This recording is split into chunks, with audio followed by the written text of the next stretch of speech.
Hello there, and welcome to my first album review.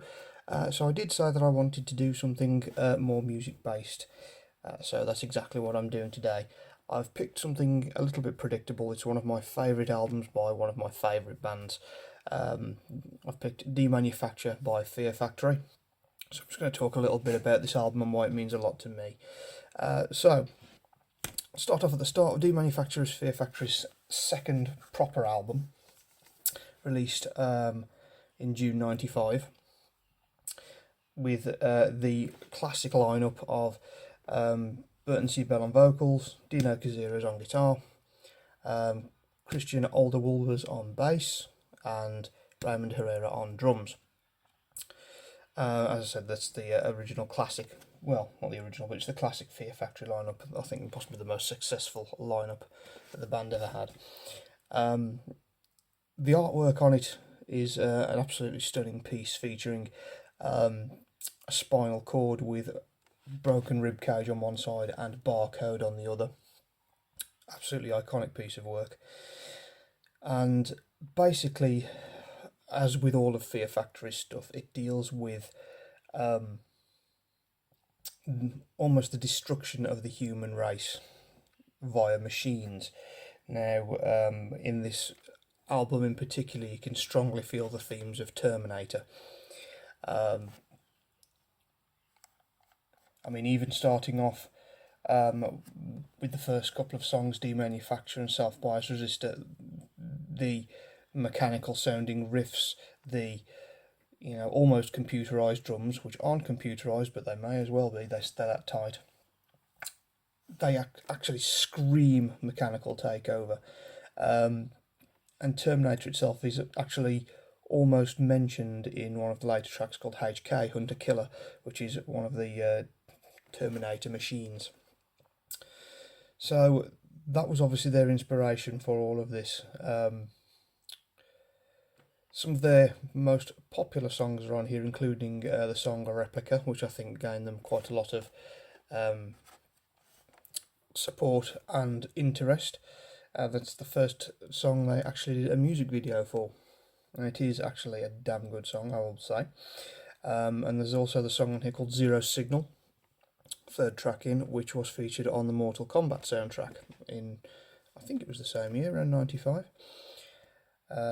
And also, while I look at it, Demanufacture and Body Hammer were both featured on Carmageddon. So I remember hearing the intro riff to Carmageddon and saying, wow, I wish I knew who that band was. They would probably be my favourite band. And then I found out years later that it was Fear Factory, and I was like, yeah, funnily enough, they were my favourite band at that point, so there you go. I'm not going to try and waffle on too much about how glorious I find this album, but I do find it is a very good all-rounder. There are so many songs in there where like the pure fury and aggression shine through, but there's ones like I consider Piss Christ to have strong lyrics on this one. It's a particular favourite of mine. So you get a little bit of everything, and while it is all heavy and it's all solidly produced with the electronic undertones being provided by Reese Fulber of Frontline Assembly, it all comes together into an absolutely amazing sonic package, which somehow still holds up today. I can listen to this album now, and as soon as the guitars kick in on Demanufacture, it will still take your face off. It definitely holds up. Maybe not as raw as its predecessor, Soul of a New Machine, which was pretty much a death metal album as far as I'm concerned, but what it makes up for in that death metal sound, what it lacks in that death metal sound, it more than makes up for in the electronic side and the atmosphere. But at the same time, it doesn't sacrifice the heaviness for the electronic side. It just simply blends in seamlessly. So that's all I've got to say really about this album. I genuinely enjoy listening to it. So many good songs on here, a lot of good and bad memories attached to it as well. I had the the honour of seeing it live at Bloodstock a couple of years ago when they decided to perform the album in its entirety, which I was very pleased about. And yes, this will remain one of my Desert Island discs for a long time. So thank you for joining me on this one.